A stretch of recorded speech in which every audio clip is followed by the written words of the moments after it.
Ребята, так делать категорически нельзя. Перед переходом дороги посмотрите по сторонам, убедитесь в безопасности своего маневра и переходите дорогу только по пешеходному переходу.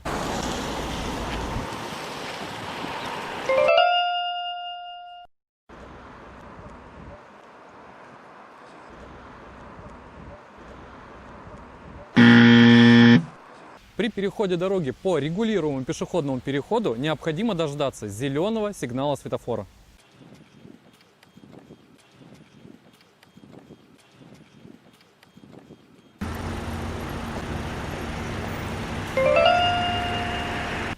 При движении на велосипеде перед пешеходным переходом необходимо остановиться и спешиться с велосипеда и перейти дорогу как пешеход, ведя велосипед сбоку от себя.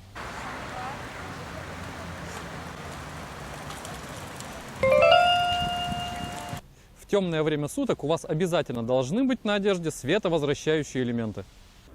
Вот это? Это лапку, да?